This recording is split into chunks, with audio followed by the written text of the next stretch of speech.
اعوذ باللہ من الشیطان الرجیم بسم اللہ الرحمن الرحیم یا من ذکرہ شرفا للذاکرین یا من شکرہ فوزا للشاکرین یا من حمدہ عز للحامدین یا من تحتہ نجات للمطیعین یا من آیاتہ برہانا للناظرین یا من کتابہ تذکرة للمتقین یا من رحمتہ قریب من المحسنین الحمد للہ رب العالمین الصلاة والسلام علی اشرف الانبیاء والمرسلین الملقب بطہ و یاسین الرسول الامجد والنبی المسدد و ابی القاسم محمد وآلہ الطیبین الطاہرین المعصومین المظلومین الحمد للہ الذی جعلنا من المتمسکین بولایتہ امیر المومنین علی ابن ابی طالب و ائمۃ طاہرین انما یرید اللہ لیذہب عنکم الرجس اہل البیت ویطہرکم تطہیرا رب اشرح لی صدری ویسر لی امری واحلل عقدۃ من لسانی یفقہوا قولی اما بعد فقد قال اللہ تبارک و تعالی فی القرآن المجید والفرقان الحمید بسم اللہ الرحمن الرحیم رضی اللہ عنہم ورضوا عنہ اولئک حزب اللہ الا ان حزب اللہ هم المفلحون۔ السلام علیکم یا صاحب عصر والزمان، السلام علیکی یا فاطمۃ الزہرا عزاداران امام حسین، السلام علیکم ورحمۃ اللہ وبرکاتہ۔ سورہ مجادلہ کی آیت نمبر 22 کی روشنی میں ہمارا گفتگو، ہمارا موضوع رضائے الہی اور نجات آخرت ہے، اور یہی ہر مومن، ہر مسلمان کا یہی گول ہونا چاہیے، یہی ہدف ہونا چاہیے کہ یہ دنیا عارضی ہے، اس دنیا میں ہمیں فار ایور نہیں رہنا، ہمیں اس دنیا کے لیے خلق نہیں کیا ہے، ہمیں اس ابدی دنیا کے لیے خلق کیا ہے۔ تو اس ابدی دنیا میں جہاں ہمیں فار ایور رہنا ہے، وہاں کے لیے ہم نے اپنے لیے ساز و سامان، اپنی راحت کا، اپنے سکون کا مہیا کرنا ہے اس دنیا میں۔ یہاں پر اللہ سبحانہ وتعالیٰ نے جو یہ نعمت الہی سے دنیا کو سجایا ہوا ہے، یہ نعمتیں ہمارے مقصد نہیں ہیں، ان نعمتوں کا حصول ہمارا مقصد و ہدف نہیں ہے، بلکہ ان ابدی نعمتوں کے حصول کے لیے ہم نے اس دنیا میں ان ظاہری اور عارضی ان نعمتوں سے استفادہ حاصل کرتے ہوئے اپنے آپ کو اس ابدی نعمتوں کا مستحق بنانا ہے۔ تو اس کے لیے ہمارا کیا لائے عمل ہونا چاہیے، ہمارا کیا طریقہ زندگی ہونا چاہیے کہ ہم اپنے ہدف کو پہچان سکیں اور اس کو ہم اچیو کر سکیں، جس مقصد کے لیے ہمیں اس دنیا میں بھیجا گیا ہے۔ تو پھر جب ہم اپنے اس ہدف کی طرف متوجہ ہوتے ہیں اور ائمہ طاہرین کی گفتار اور ان کے اقوال کے ذریعے سے ہم اس کو سمجھنا چاہتے ہیں، تو امام مولا کائنات حضرت علی مرتضیٰ علیہ السلام ارشاد فرماتے ہیں، الزہد فی الدنیا الراحۃ العظمیٰ، کہ جو شخص اس دنیا کی نعمتوں سے اس صورت میں استفادہ حاصل کرے کہ اس کے اندر زہد پیدا ہو، یعنی کیا مطلب ہے؟ کیونکہ وہ زہد جو ہے وہ اس کے لیے وہ اطمینان قلب اور سکون ہے کہ جب اس کو یہ صفت زہد کی ذات یہ سکون میسر ہوگا تو وہ اس کی لذت کو محسوس کرے گا۔ اور جب انسان کے پاس پیس آف مائنڈ ہوتا ہے، جب اطمینان قلب ہوتا ہے، تو پھر وہ اپنے اچیومنٹس کی طرف، اپنے اہداف کی طرف، اپنے گولز کی طرف پیسفلی وہ کنیکٹ ہو سکتا ہے، وہ ان کو اچیو کر سکتا ہے، ان اہداف کو پانے کی سعی اور کوشش بآسانی کر سکتا ہے، جبکہ اس کے ذہن کو، اس کی فکر کو اطمینان ہو، اس کے دل میں، اس کے قلب کو اطمینان ہو، تبھی انسان جو ہے وہ آگے کی طرف بڑھتا ہے۔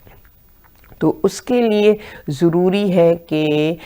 مولا فرماتے ہیں کہ تمہارے اندر صفت زہد ہو، کیونکہ یہ ایک بہت ہی عظیم تر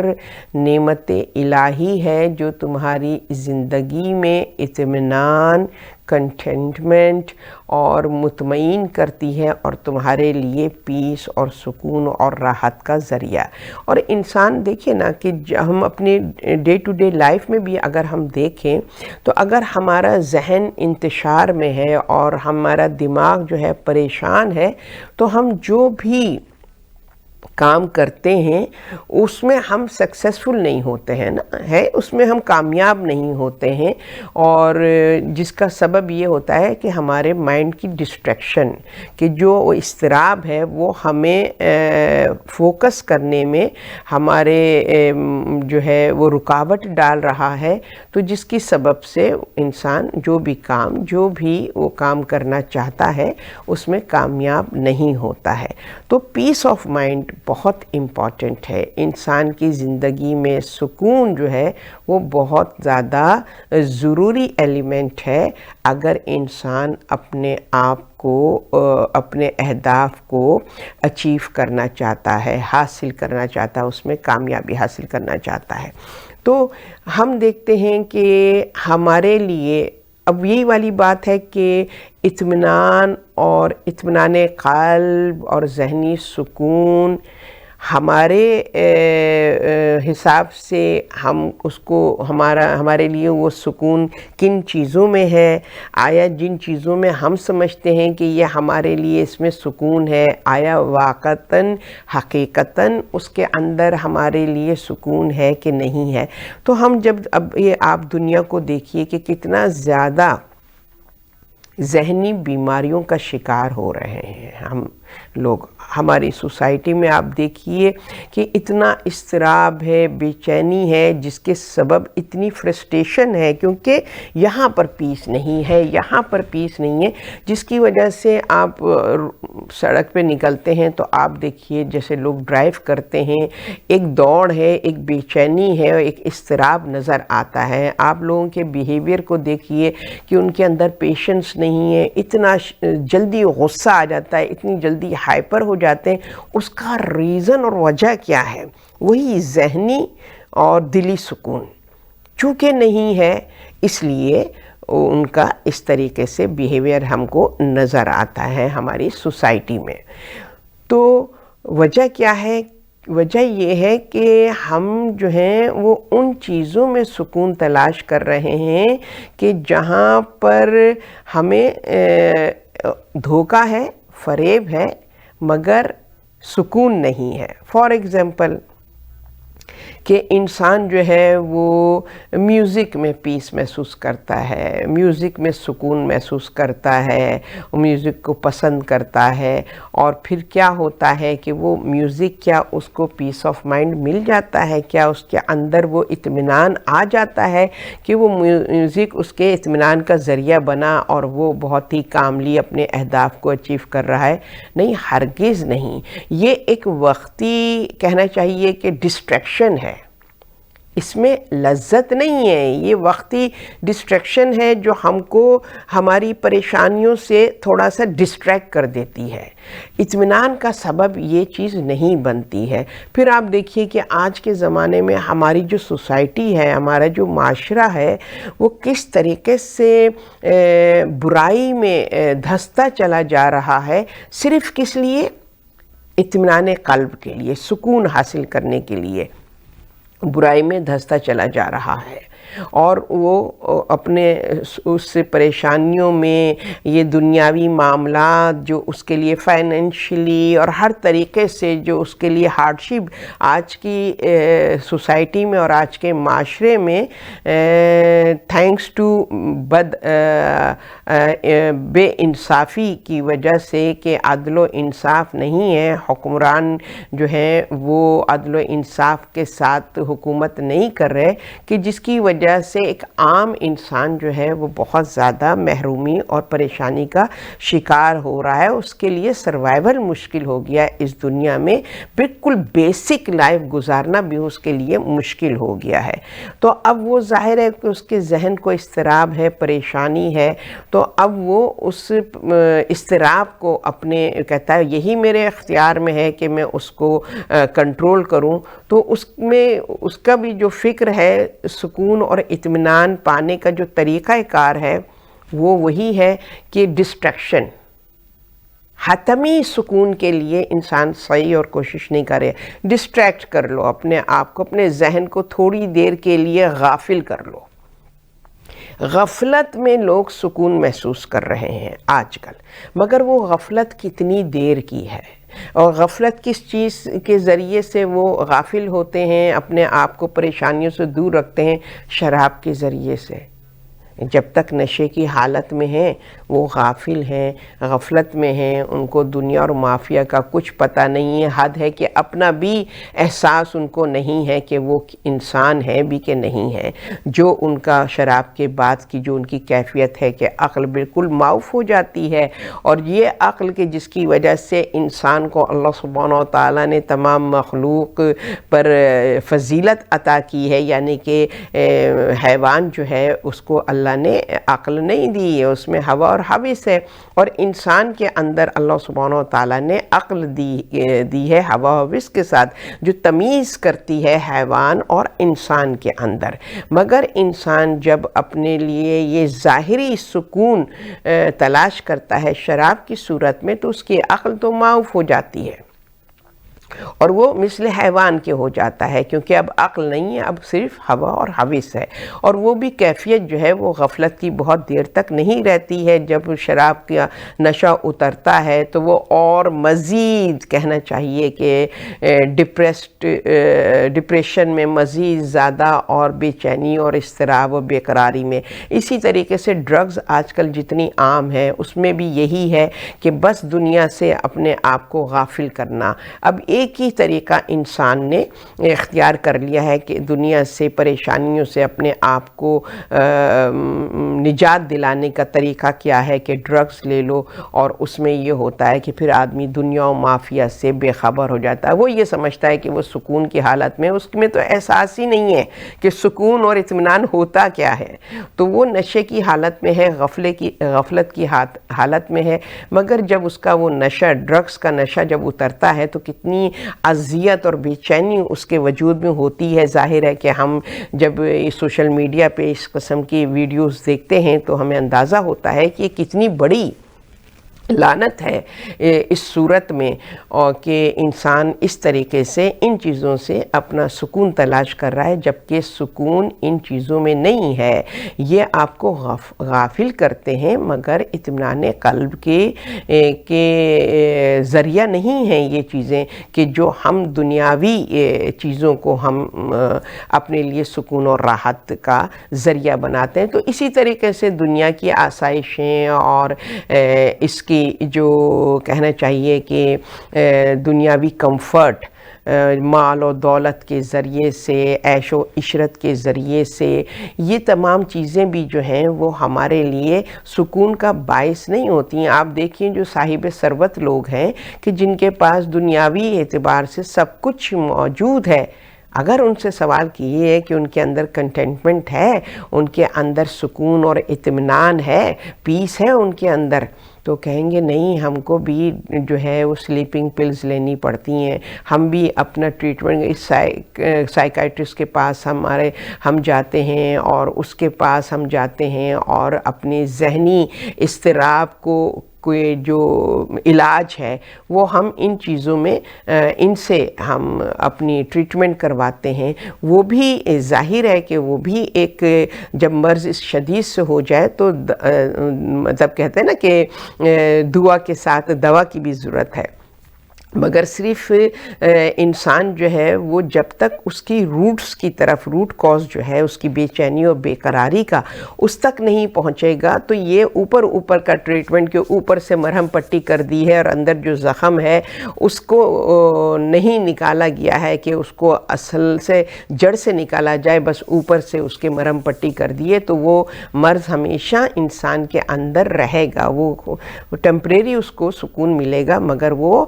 حتمی سکون اور یقینی سکون اس کے پاس نہیں ہوگا۔ تو اس کے لیے ظاہر ہے کہ پھر ہمیں توجہ کرنی پڑے گی، پھر وہی ہے کہ دین ہے جو ہر مرض کا علاج ہے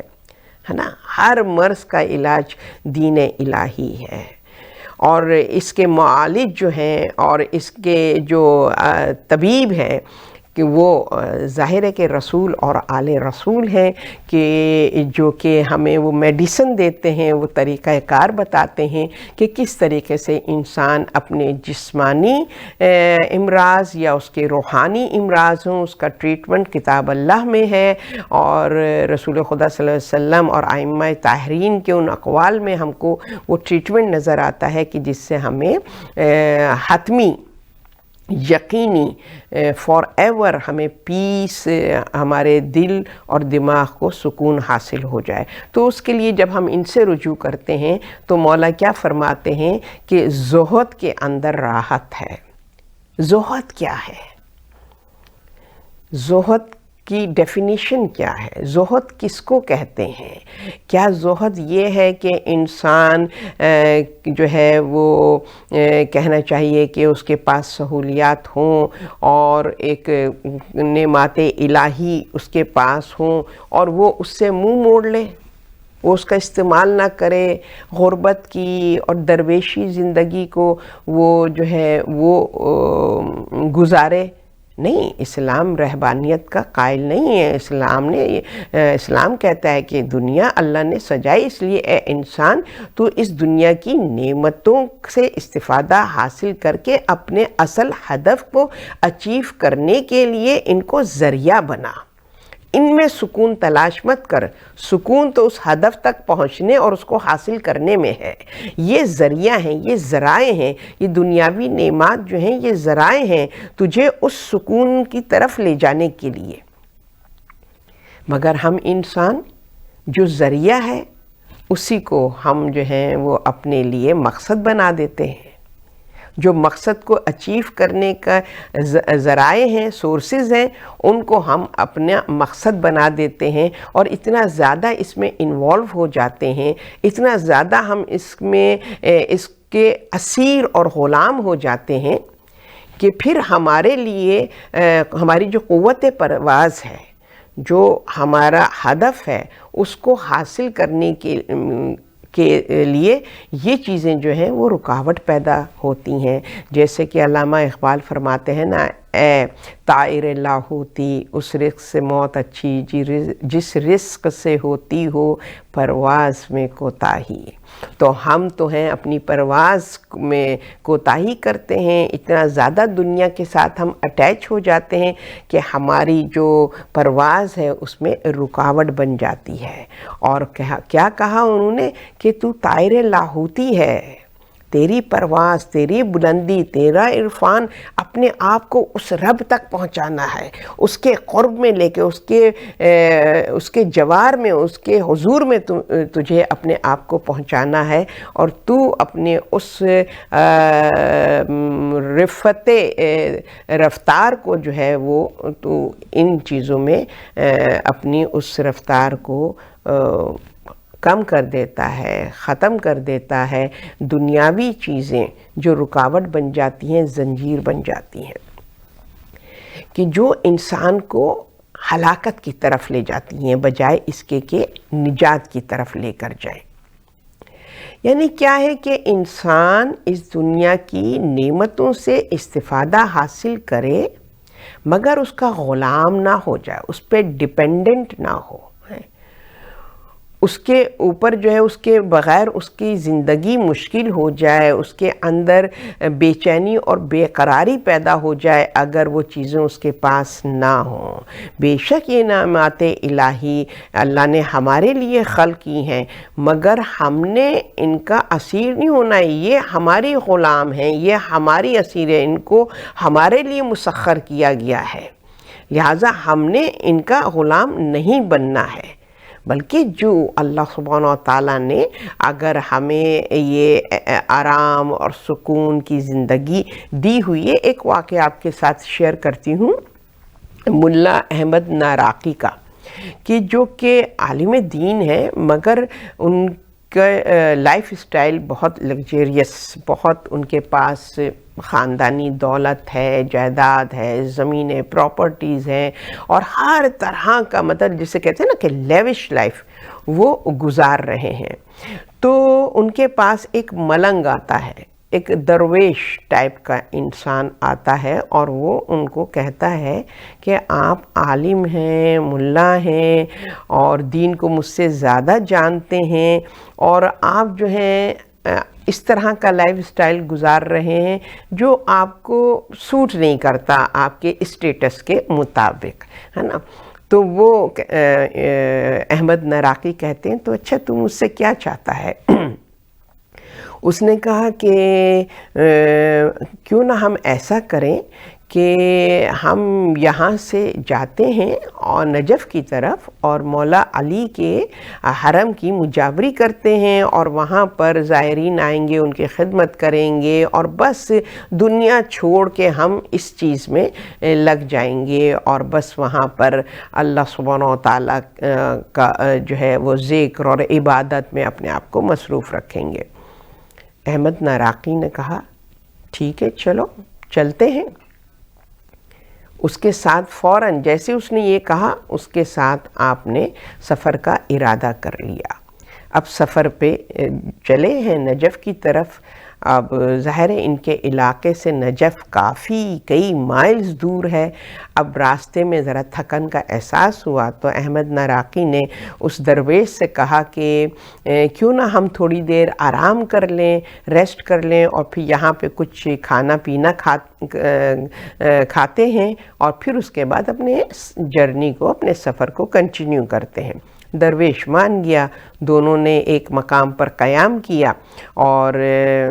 وہاں پر ریسٹ کیا، اور پھر جو بھی کھانا ساتھ لے کر آئے تھے وہ کھانے لگے کہ دیکھا احمد ناراقی نے کہ وہ درویش جو ہے وہ کچھ اپنے سامان میں ڈھونڈ رہا ہے۔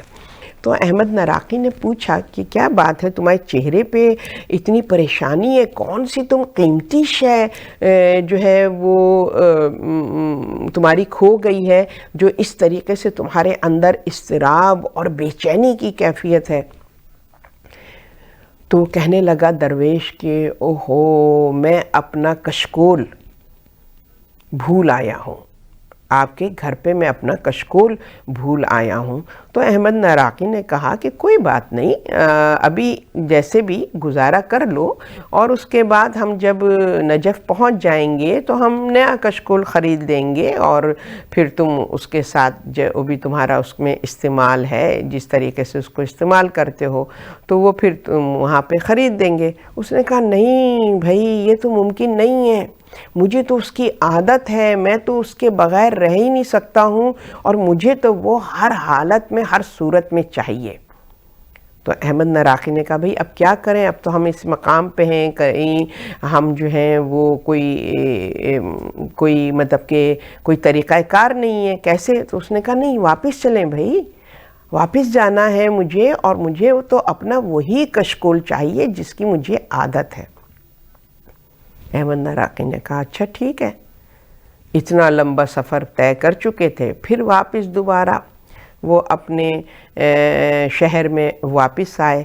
اب جب واپس آئے ہیں احمد ناراقی کے گھر پہ تو اس کی نظر کشکول پہ پڑی، درویش پہ، تو اس کی چہرے پہ جو ایکسائٹمنٹ اور جو مسرت تھی وہ دیکھنے سے تعلق رکھتی تھی۔ اور اس کے بعد اس نے اس کو اپنے ہاتھ میں لیا، سینے سے لگایا اور کہتا ہے چلیے چلیے ملا، اب چلیے ہم لوگ اب دوبارہ سے سفر کرتے ہیں۔ احمد ناراقی نے کہا نہیں، اب میں تمہارے ساتھ نہیں جاؤں گا۔ اس نے پوچھا کیوں؟ کہا اس لیے کہ تم مجھے درس دینے آئے تھے کہ آپ جو ہیں وہ اتنا یہ دنیاوی جاؤ حشام اور مال و دولت اور جائیداد، اور یہ آپ کے پاس اتنی لگژریس لائف ہے اور آپ ملا بھی ہیں، تو آپ کو تو یہ لائف اسٹائل سوٹ نہیں کرتا ہے۔ تو احمد ناراقی نے کیا کہا کہ جب تو نے مجھے آفر کیا کہ ہم چل کے وہاں پر زندگی بسر کرتے ہیں، میرے ذہن میں ایک لمحے کے لیے بھی سیکنڈ تھاٹ نہیں آئی، اور بلا تاخیر میں تیرے ساتھ راضی ہو گیا، اپنا سارا کمفرٹ چھوڑ کے تیرے ساتھ اس سفر کے لیے میں راضی ہو گیا، اور تو جو مجھے نصیحت کر رہا ہے ایک کشکول کے بغیر تو نہیں رہ سکتا ہے۔ یہ ہے کہ وہاں پر سب کچھ ہوتے ہوئے بھی احمد ناراقی کے اندر زہد ہے کہ انہوں نے دنیاوی نعمتوں کو اپنا محاصل نہیں قرار دیا ہے، اپنا مقصد نہیں قرار دیا ہے، بلکہ اپنے مقصد کو اچیو کرنے کے لیے اس کو سورس قرار دیا ہے۔ اور وہاں پہ درویش کا یہ عالم ہے کہ دوسروں کو نصیحت کر رہا ہے کہ ایک معمولی کشکول کے بغیر وہ نہیں رہ سکتا، تو اس کا مقصد اس کا کشکول ہے، ذات رب العزت نہیں ہے۔ تو کہنے کا یہ مطلب ہے کہ مولا کائنات فرماتے ہیں کہ زہد کے اندر جو راحت ہے، اے انسان جو تو تمام دنیاوی طریقے اختیار کر رہا ہے اپنے دماغ، اپنے ذہن و فکر کو مطمئن کرنے کے لیے، تو ان چیزوں میں سکون نہیں ہے، سکون زہد میں ہے۔ یعنی کیا؟ تمہاری جو اٹیچمنٹ ہے وہ ان چیزوں سے نہیں بلکہ اپنے رب سے اٹیچ ہو جاؤ، کہ نعمات الہی پر شکر ادا کرو کہ اللہ نے تمہیں یہ نعمتیں دی ہیں تاکہ اس دنیا کی عارضی لائف میں تمہیں کوئی دشواری نہ ہو، کوئی زحمتیں نہ ہوں، مگر اصل نعمت جو ہے وہ رضائے رب ہے، اللہ کی خوشنودی ہے۔ اس نے جس مقصد کے لیے تم کو خلق کیا ہے اس مقصد کو اچیو کرنا اصل تمہارا پرپس اور ہدف ہے، لہٰذا اس نعمتوں کو، دنیاوی نعمتوں کو اپنا ہدف نہیں بناؤ۔ اور یہی ہے کہ کربلا والوں نے ہمیں زہد کی طرف دعوت دی ہے کہ دنیاوی مال و متاع ان ہستیوں کے لیے کوئی معنی نہیں رکھتا تھا، ان کے لیے کوئی مشکل نہیں تھی۔ تمام ائمہ علیہ السلام کی ہم زندگی کو دیکھیں، مولا علی علیہ السلام کی ہم زندگی کو دیکھتے ہیں تو انہوں نے بائی چوائس اپنے لیے اس تنگ دستی کی زندگی کو پسند کیا ہے، مجبور نہیں ہے مولا علی کہ مجبور ہیں، جاب کرتے ہیں، محنت کرتے ہیں، کتنی جنگیں 83 وارز جو ہیں جہاد انہوں نے کیے ہیں، جنگوں میں شرکت کی ہے، کتنا مال غنیمت جو ہے وہ آپ کے حصے میں آتا تھا، اس کے باوجود آپ نے زہد کو اختیار کیا اور آپ نے اپنے آپ کو مال دنیا کا اسیر نہیں بنایا ہے۔ کہ جب آپ کی کنیز فضہ کو نے دیکھا کہ مولا علی کے بچے 3 دن سے بھوکے اور پیاسے ہیں تو محبت کے عالم میں انہوں نے کیا کیا، کیونکہ پڑھی لکھی خاتون تھیں اور کہ ان کو جو ہے وہ کیمسٹری کا علم تھا، لہٰذا انہوں نے اس علم سے استفادہ حاصل کیا اور کچھ نقرہ چاندی یا اس طرح کی کوئی دھات انہوں نے بنائی اور اس کو بازار میں بیچا،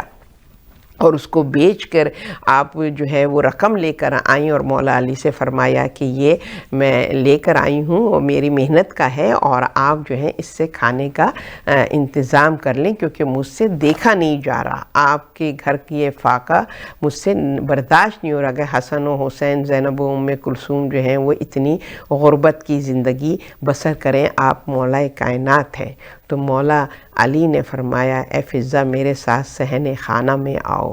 اور پھر مولا علی نے کہا فضہ زمین پر نگاہ کرو۔ مولا علی نے اپنے قدم سے ایک ٹھوکر ماری ہے زمین پر تو زمین شگافتہ ہو گئی، اور کہا فضہ اس کے درمیان دیکھو تمہیں کیا نظر آ رہا ہے؟ کہا مولا اس کے درمیان تو مجھے سونے کا پانی تیرتا ہوا نظر آ رہا ہے۔ کہا مولا نے کہ فضہ یہ میرا اختیار ہے، میں چاہوں تو اشارہ کروں تو مدینہ کے پہاڑ سونا بن جائے، بٹ میں نے اپنے لیے اس زہد کو پسند کیا ہے کیونکہ مجھے اس دنیاوی جاؤ حشم اور دولت سے زیادہ مجھے میں اس کو پریفرنس کرتا ہوں کہ یہ میرے سکون اور اطمینان قلب کا ذریعہ ہے، یہ زہد، یہ بیسک اور سبک زندگی گزارنا۔ تو اہل بیت اطہار نے ہمیں سلوشن دیا ہے کہ تمہاری تمام ذہنی پریشانیاں اور دل کی بے سکونی اور اضطراب کا علاج زہد میں ہے۔ دنیاوی چیزوں کو اپنا اسیر مت بناؤ، دنیاوی چیزوں کے تم اسیر مت بنو، دنیاوی چیزیں تمہاری اسیر ہوں مگر تم ان کے اسیر مت بنو، اس طریقے سے۔ اور ہم دیکھتے ہیں کہ اہل بیت اطہار کو کہ ان کی جو زندگی کا قرینہ اور سلیقہ ہے، اور اس میں انشاءاللہ آج ہم حضرت قاسم کے حوالے سے گفتگو کریں گے۔ کون قاسم؟ کے جو کہ فرزند امام حسن علیہ السلام ہے۔ جو سلسلہ ولایت جاری ہوا، جو سلسلہ امامت جاری ہوا ہے، اس میں پہلے اول درجے پر مولا کائنات حضرت علی مرتضیٰ ولی خدا ہیں، ولی اللہ ہیں، اور دوسرے نمبر پہ امام حسن ولی اللہ ہیں۔ امام حسن کا زمانہ ہے، اور آپ دیکھتے ہیں کہ بعد مولا کائنات امام حسن کی جو دور خلافت ہے وہ بہت ہی مختصر ایام ہیں، 7 منتھس اور فیو ڈیز والی ان کی جو دور خلافت ہے، اور اس میں ہم دیکھتے ہیں کہ بنو امیہ کی جو چالاکیاں ہیں اور شیطانیت ہے، اور اس کے سبب معاویہ نے جو ہے وہ امام حسن سے صلح کی پیشکش کی ہے، اور امام حسن نے جو کہ حالت جنگ میں تھے، اور وہ صفین کی جنگ کا کنٹینیوشن تھا جو مولا علی کی شہادت کی وجہ سے کچھ دیر کے لیے ٹھہر گیا تھا، اور امام حسن اپنے بابا کے اس مشن کو لے کر کہ جہاں قرآن اور دین کی حفاظت ان کی رسپانسبلٹی تھی، اور وہ وقت کے امام تھے، اور اللہ سبحانہ وتعالیٰ نے اپنے دین کو اہل بیت اطہار کی محافظت میں دیا تھا، تو یہ ان کی رسپانسبلٹی تھی کہ دین حقیقی کو جو ہے مسخ ہونے سے بچائیں، اور اصل اور حقیقی دین جو ہے وہ رہتی دنیا تک جاری اور ساری رہے۔ تو اس کے لیے ظاہر ہے کہ جتنے بھی جہاد ہیں رسول خدا کے زمانے سے، اور پھر ہم دیکھتے ہیں کہ وہ جہاد کا آخری جو جہاد ہے وہ جنگ کربلا ہے، اور اس کے بعد ائمہ علیہ السلام نے مطلب اس جہاد نے حجت کو تمام کر دیا۔ اب اس کے بعد تمام ائمہ علیہ السلام نے تلوار سے سو جہاد نہیں کیا، مگر ہاں قلم سے اور علم سے جہاد کرتے رہے، اور پھر ان کا آخری وارث انشاءاللہ جب آئے گا تو پھر وہ ایک حتمی جہاد ہوگا، اور جس سے تمام ظلمت اور تمام باطل جو ہے نیست و نابود انشاءاللہ عزیز ہو جائے گا۔ تو المختصر تو امام حسن جو ہیں وہ اس جہاد کو کنٹینیو کرتے ہیں، اور معاویہ کو بہت اچھے سے معلوم ہے کہ امام حسن یہ فرزند علی ہیں، اور ان کی طاقت اور ان کی شجاعت ایسی ہے کہ اگر امام حسن نے جنگ کو جاری رکھا تو پھر میں اپنے منصوبوں میں کامیاب نہیں ہو سکوں گا، اور پھر جو ہے وہ میری پوری جو فوج ہے وہ نیست و نابود ہو جائے گی، قتل ہو جائے گی۔ تو اس نے یہ چالاکی کی کہ آپ کو صلح کی پیشکش کر دی، کیونکہ اس کو مولا حسن کی بہادری کا بہت اچھے سے اندازہ تھا۔ اب امام حسن کے جو کہ ایک مقصد کے لیے، دین کی بقا کے لیے جنگ، کوئی ذاتی جاؤ حشم یا ذاتی اقتدار کی یہ جنگ نہیں تھی، دین اسلام کے لیے جنگ تھی، تو ظاہر ہے کہ انہوں نے اپنے نانا کی سیرت کو اپناتے ہوئے آپ نے اس پیشکش کو قبول کیا اور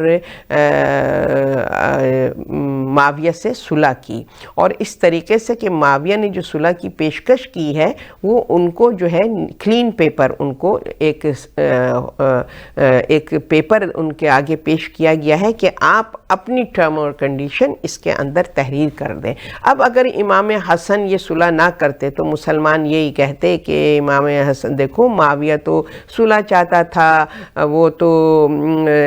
خون ریزی نہیں چاہتا تھا، قتل و غارت نہیں چاہتا تھا، مگر امام حسن کو دیکھو کہ انہوں نے اس کی اس صلح کو ریجیکٹ کیا ہے اور جنگ کو پریفرنس دی ہے۔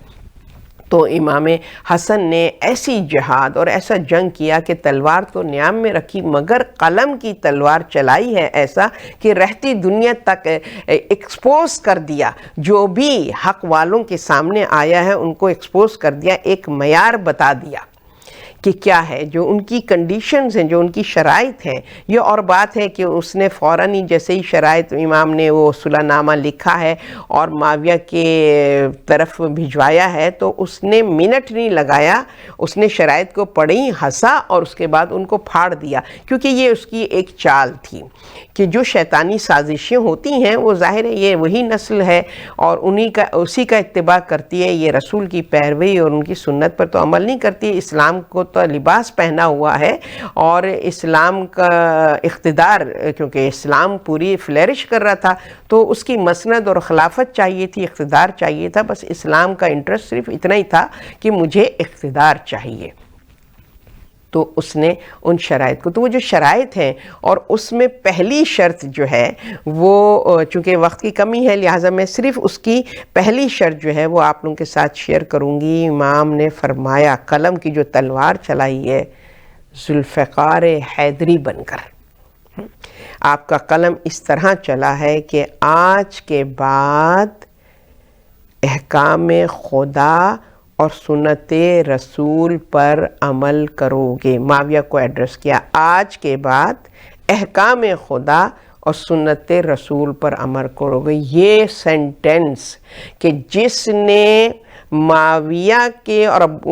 بنو امیہ کے چہرے پر جو اسلام کی نقاب ڈال کے لوگوں کو فریب اور دھوکہ دے رہے تھے، امام حسن نے اس کو ایکسپوز کر دیا اور امام نے یہ بتا دیا کہ تم نہ احکام الہی پر عمل کر رہے ہو اور نہ سنت رسول تمہاری نگاہ میں کوئی معنی رکھتی ہے۔ تو اب صلح کر چکے اور امام حسن واپس چلے گئے اور صلح کے بہت سے ریزنز تھے، جس میں ایک ریزن یہ بھی تھا کہ جو امام حسن کے ساتھ جو ان کی فوج تھی اس میں معاویہ نے اپنے خزانے کا کہنا چاہیے کہ اپنے خزانے کو کھول کے لوگوں کو مال سے خریدنا شروع کیا ہے، پیسہ دے کر ان کے ضمیروں کو، اور لوگوں نے اپنے دین کو بیچا ہے، اپنے ضمیر کو بیچا ہے ایک دنیاوی سکون حاصل کرنے کے لیے۔ ٹاپک ہمارا سکون اور راحت و اطمینان ہے نا، مگر غلط وے میں، غلط ٹریک پہ جو ہے وہ انسان نے اپنے آپ کو لگا دیا اس راستے پر کہ وہ سکون کے لیے کہ ہمیں قتل و غارت نہیں چاہیے، ہمیں کوئی قربانی نہیں دینی ہے، ہمیں تو بس ایسے ہی ویجیٹیبل کی طرح ہم نے بس اپنی زندگی کو بسر کرنا ہے، کسی قسم کی ہارڈشپ کو ہم نے فیس نہیں کرنا ہے۔ تو اس مینٹیلٹی کے لوگوں کو جو ہے وہ سکون، اپنی دنیاوی سکون حاصل کرنے کے لیے ایٹ اینی کاسٹ، چاہے ایمان بیچنا پڑے، چاہے ضمیر بیچنا پڑے، وہ اس میں دیر نہیں لگاتے ہیں۔ اور یہی ہوا کہ ظاہر ہے کہ امام حسن کے پاس جو ان کے ساتھی تھے وہ امت رسول تھے، رسول کی امت تھی، اور وہ جو ہیں وہ انہوں نے اپنے ضمیروں کو بیچ دیا۔ تو امام حسن علیہ السلام کا یہ جو اقدام ہے، یہ جو انہوں نے قدم اٹھایا ہے کہ جس میں انہوں نے حق و باطل کی ایسی تفریق پیدا کر دی ہے، سکون اور اضطراب میں ایسی لائن کھینچ دی ہے کہ اگر انسان کے اندر ذرا بھی عقل و شعور ہو تو وہ اس کی طرف متوجہ ہو اور اس کو اندازہ ہو کہ امام حسن نے کس طریقے سے، سبحان اللہ، کس طریقے سے اپنی ولایت کی ذمہ داری اور فرائض کو آپ نے ادا کیا ہے۔ اور اس میں ہم دیکھتے ہیں کہ معاویہ، اور اس میں ایک شرط ان کی یہ بھی تھی ان شرائط میں سے کہ تو ٹھیک ہے، میں دستبردار ہوتا ہوں اس مسند خلافت سے، تو جب تک زندہ ہے تو اس حکومت کر، کیونکہ تجھے تو حکومت چاہیے، دین تو نہیں، دین سے تیرا کوئی تعلق نہیں ہے۔ اور وہ بعد میں ہمیں نظر آتا ہے دین سے تعلق جو ہے کتنا تھا، وہ ہمیں نظر آتا ہے کہ معاویہ ہی کی زندگی میں جو ہے وہ نماز جو ہے وہ جمعے کی نماز بدھ کو پڑھائی جا رہی ہے، تو کس طریقے سے دین کا مذاق اڑایا گیا ہے اس کے دور حکومت میں۔ تو امام نے فرما دیا کہ تم حکومت کرو، مگر بس صرف تم حکومت کرو گے جب تک تم زندہ ہو، اس کے بعد تم کو اختیار نہیں ہوگا کہ تم کسی کو اپنے جانشین مقرر کرو۔ تو ظاہر ہے یہ شرائط ایسی تھیں کہ باوجود اس کے کہ امام حسن نے صلح کر لی تھی، مگر معاویہ کے لیے امام حسن کا وجود جو تھا وہ بہت زیادہ کہنا چاہیے کہ قابل برداشت نہیں تھا، لہٰذا اس نے ہر طریقے سے کوشش کی کہ امام حسن کو شہید کروا دیا جائے، اور وہ اس کوشش میں کامیاب بھی ہوا۔ تو اس حوالے سے ہم جو ہیں وہ دیکھتے ہیں کہ امام حسن کا جو لائے عمل ہے، آپ دیکھیے کہ کہاں کہاں کہ جب معاویہ مدینہ میں آیا ہے، تو مدینہ میں جب وہ آیا ہے تو اس نے ظاہر ہے کہ اپنی جاؤ حشم سے لوگوں کو، مسلمانوں کو اپنی طرف، وہ کہنا چاہیے نا کہ مسلمانوں کے دلوں میں اپنا رعب اور دبدبہ اور اپنی محبت پیدا کرنے کے لیے اس نے خزانے کے منہ کھول دیے، کیونکہ اس کا پرپس کیا تھا کہ اس نے تو جانشین مقرر کرنا تھا یزید کو، لہٰذا لوگوں کو وہ پیسے کے ذریعے سے اپنا اسیر بنا رہا تھا تاکہ وہ آسانی سے یزید کی بیعت کر سکیں اور یزید کو ایز اے خلیفہ ایکسیپٹ کر سکیں۔ تو اس نے تمام اہل مدینہ کو دعوت دی اور بلوایا، اور خاص کر اپنے نمائندے کو بھیجا کہ امام حسن کو بھی بلا کے لے کر آؤ، اور ظاہر ہے اپنے جاؤ حشم کا ایک امیج اور ایک امپریشن ڈالنا چاہ رہا ہے اپنی طاقت کا اہل مدینہ پہ۔ تو امام حسن جو ہیں وہ ان تک جب اس کا قاصد پہنچا ہے تو امام حسن نے کہا، کوئی اس کو نوٹس نہیں کیا، اور بار بار جب قاصد آیا ہے تو بڑی تاخیر کے بعد امام حسن جو ہیں وہ پہنچے ہیں، اور وہاں پر جہاں پہ معاویہ نے اپنی مسجد نبوی میں مسرت بچھائی ہوئی بیٹھے ہوا، تو وہاں پر جب امام پہنچے تو اتنی توہین آمیز لہجے میں معاویہ نے ایڈریس کیا ولی اللہ کو، فرزند رسول، کون سرداران جنت ہیں یہ، ٹھیک ہے، تو ایسے روڈلی ان کو ایڈریس کر کے کہہ رہا ہے کہ آپ جان کر کے دیر سے آئے ہیں نا تاکہ معاویہ کے خزانے کی ساری دولت ختم ہو جائے اور آپ کے لیے کچھ نہ بچے، اور آپ چاہتے ہیں کہ میری تذلیل ہو، میں اہل مدینہ میں ذلیل ہو جاؤں۔ امام نے کوئی جواب نہیں دیا۔ ایک مقام پہ امام نے تشریف رکھا تو کہنے لگا معاویہ کے باوجود اس کے کہ اہل مدینہ کو میں نے خوب مالا مال کر دیا ہے، اپنی دولت سے نواز دیا ہے، مگر جتنا میں نے اہل مدینہ کو تقسیم کیا ہے اس سے زیادہ میں نے آپ کے لیے مخصوص کیا ہے، مختص کیا ہے، اور وہ مال جو ہے وہ لا کے امام حسن کے سامنے اس نے ڈھیر لگا دیا ہے کہ میں آپ کو اتنا مال دے رہا ہوں، اور یہ کہہ کے کہ آپ مجھے ذلیل کرنا چاہتے تھے مگر آپ جو ہیں وہ مجھے ذلیل نہیں کر سکے۔ کیونکہ انا ابن ہند، میں ہند کا بیٹا ہوں۔ امام نے کوئی جواب نہیں دیا، اور امام اپنی مقام سے اٹھے اور اس کے دربار سے جانے کے لیے جیسے ہی اٹھے تو معاویہ کا جو عالی شان دربار سجا ہوا تھا، معاویہ ہی کے ایک درباری نے جب دیکھا امام حسن اٹھ رہے ہیں تو اس نے امام حسن کی جوتیاں سیدھی کیں، اور اس کے بعد جب اس نے جوتیاں سیدھی کیں، امام حسن نے وہ جوتیاں پہنی ہیں اور کھڑے ہو کے اس درباری سے کہتے ہیں کہ یہ تیری اجرت ہے، جو خزانہ معاویہ نے ان کے لیے مخصوص کیا تھا، امام نے فرمایا یہ تیری اجرت ہے، اور معاویہ سے کہا اگر تو ابن ہند ہے تو میں ابن زہرا ہوں۔ تو یہ امام حسن ہے۔ تو یہ امام حسن کا فرزند قاسم ہے کہ ظاہر ہے کہ جیسا باپ ہے ویسے ہی سوچ و فکر حضرت قاسم کی ہے، باوجود اس کے کہ بہت کم عمر ہیں، کربلا کے میدان میں بہت کم عمر 13 برس کا ان کا سن بتایا جاتا ہے، مگر کیا جوش و ولولہ ہے کہ تاریخ کہتی ہے کہ جب کربلا میں امام حسن نے اہل حرم کو اور خاندان بنی ہاشم کے ان جوانوں کو اکٹھا کیا ہے اور ان سے گفتگو کی ہے اور عاشور کا جو بھی لائے عمل ہے ان کے ساتھ طے کیا ہے، تو امام حسن نے حضرت قاسم سے پوچھا اے قاسم تم موت کو کیسا پاتے ہو؟ تو فرزند امام حسن نے فرمایا کہ چچا جان میں موت کو شہد سے زیادہ شیریں پاتا ہوں، اگر حق کے لیے یہ مجھے موت آ گھیرے۔ تو یہ حضرت قاسم کا حق شناسی، یہ جرت، یہ دلیر، یہ شجاعت، جو باوجود اس کے کہ 3 دن کے پیاسے ہیں مگر اس کے باوجود جو جذبہ ہے کہ جس کی نظیر نہیں ملتی، اتنا کم سن بچہ ہے۔ اور تاریخ بتاتی ہے کہ امام حسن نے جو ترتیب کیا تھا، امام حسن نے جو ترتیب دی تھی کربلا کے مجاہدوں کے لیے، سپاہیوں کی، یہ کون کس کے بعد جائے گا، تو اس میں ہمیں روایتوں میں ملتا ہے کہ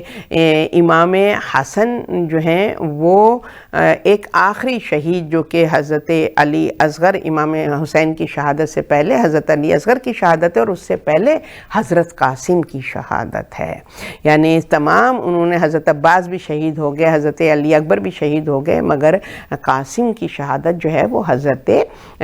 علی اکبر کے بعد ہے۔ اور جب آپ نے اذن جہاد مانگا ہے اور امام حسن نے امام حسین نے اپنے بھائی کی نشانی کو اذن جہاد دیا، جو کہ ان کے لیے بہت مشکل تھا، کیونکہ حضرت قاسم کے لیے کہا جاتا ہے کہ وہ شبیہ امام حسن تھے، جن کو دیکھ کر امام حسین کو تقویت ملتی تھی اور ان کو جو بے چین اور بے قرار ہوتے تھے امام حسن کے لیے، تو قاسم ان کے دل کا سکون بنتے تھے۔ تو امام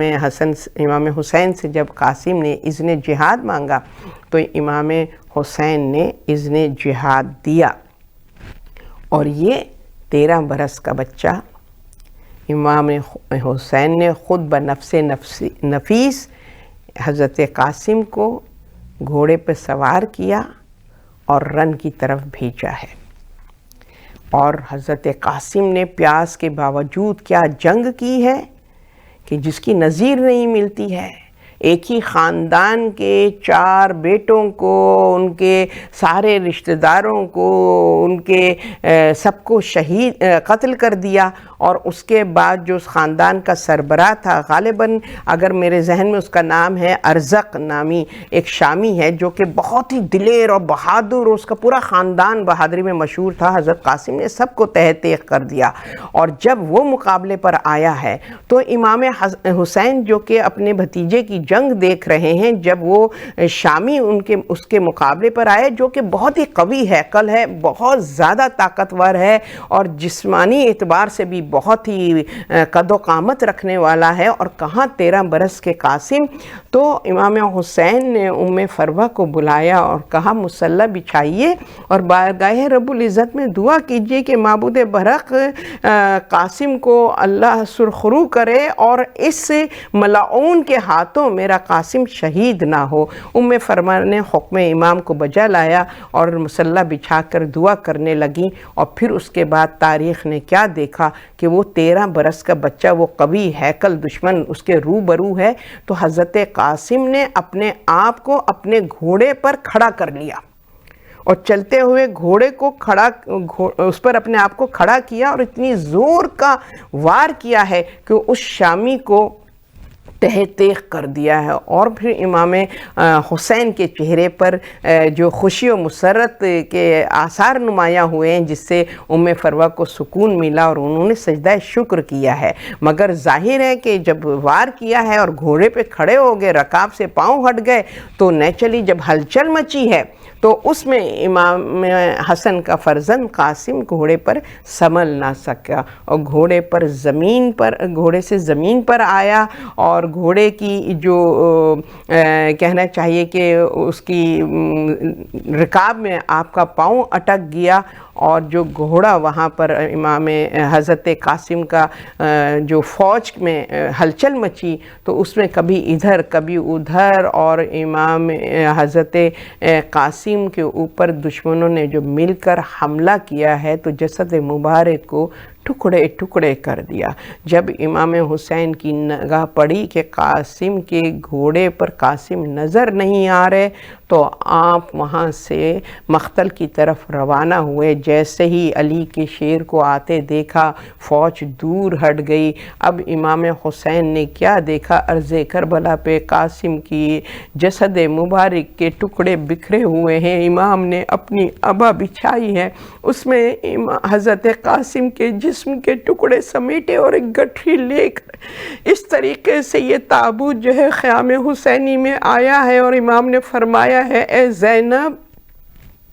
فروہ کو خیمے سے باہر لے جاؤ، کیونکہ ان سے دیکھا نہیں جائے گا جس حالت میں قاسم کی شہادت ہوئی ہے۔ اللہ لعنت اللہ علی قوم الظالمین۔ معبود برحق ہماری اس عبادت کو اپنی بارگاہ میں قبول اور مقبول فرما۔ ربی اجعلنی مقیم الصلاۃ ومن ذریتی، ہم کو اور ہماری اولاد کو صوم و صلات کا پابند بنا۔ بیمار کربلا کی زنجیر و طوق کا واسطہ تمام مریضوں کو شفاء کاملہ اور عاجلہ عطا فرما۔ مسلمانوں کو عمل صالح کرنے کی توفیق عطا کر، دشمنان اسلام کو نیست و نابود کر جلد از جلد اپنی حجت کا ظہور فرما، اور ہم کو ان کے ناصران و مددگار میں شامل فرما۔ یا اللہ یا اللہ یا اللہ، یا رحمان یا رحیم، یا مقلب القلوب ثبت قلبی علی دینک۔